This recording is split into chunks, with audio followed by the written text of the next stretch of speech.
Yo,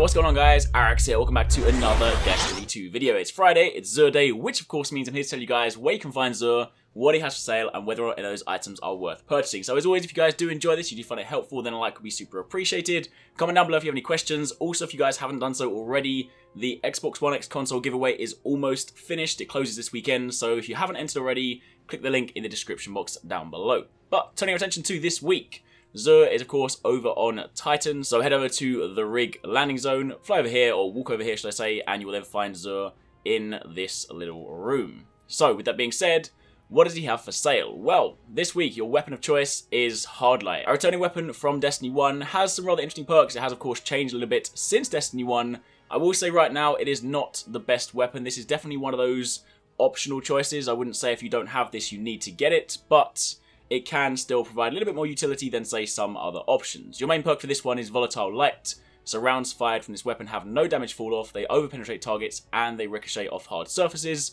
But let's be honest, you're never really going to be landing that many ricochet kills, at least not intentionally. On top of that, you also have polygonal rifling to increase your stability, you have alloy magazine for faster reload when the mag is empty. The interesting thing about this is that you then have the option to choose between your different cores to provide you with different elemental bonuses or energy bonuses. So basically, if you want to have this as an arc weapon, a solar weapon, or a void weapon, you can.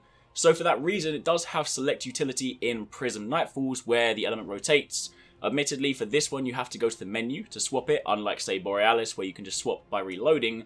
So it's still a little bit clunky. It's not necessarily one of the things that is best for those encounters. Typically, if I ever run a Prism Nightfall, I just make sure that my team has good coverage across the board, and you can, generally speaking, just then pick up the slack. But still, that being said, it would have utility in those situations.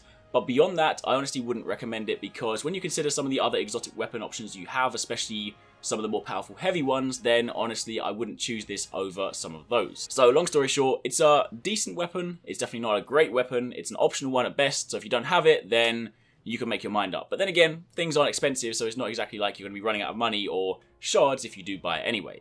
Finally, you have composite stock to increase the stability and your handling speed. So that's Hardlight. It also has an ornament as well, which I haven't got just yet, but either way, that is your weapon. Moving on from there, I'm beginning to think that the Orpheus rig just don't exist because XUR just does not want to sell it. That is literally the one item I'm missing, so maybe one day I'll get it. I reckon he's going to wait until Curse of Osiris and then just give it to me when there's like new exotics to get instead. But either way, the hunters, you have the Lucky Raspberry, an exotic chest piece. The main perk on this one is Probability Matrix, where it increases the chaining abilities of arc bolt grenades and has a chance to recharge it each time it deals damage. So that is, again, another one returning from Destiny 1. On top of that, you also have the SYNTHOCEPS, a rather good pair of exotic gauntlets for the Titan. Main perk on this is BIOTIC Enhancements, increase melee lunge range, improve melee damage when surrounded. So you can actually get some really good results out of this one as a Titan if you're running a slightly more melee-focused build. So definitely, if you haven't got these, then they are worth picking up.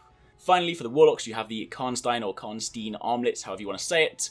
Main perk on these is Vampire's Caress, so melee attacks grant health recovery, and melee, grenade, and class ability energy. So again, melee focused builds, if you guys want to run around punching things like madmen, then you can do that if you want to. So that's your week in Destiny. Mixed week, definitely for the Titans, I would say pick those up if you don't have them already, but aside from that, especially on the weapon front, it is, at best, an optional choice. So that's XUR, that's where you can find him, that's what he's got for sale, and that is what you need to know. Hopefully you guys enjoyed the video. If you've missed my Curse of Osiris coverage from earlier this week, I have some exclusive gameplay up from my time at Bungie, where I got to play through the first story mission, as well as a roundup of Bungie's most recent live streams. If you want to catch that, check that out, I'll link it down below. But until then, thanks for watching, have a good weekend, take it easy, catch you next time, peace out.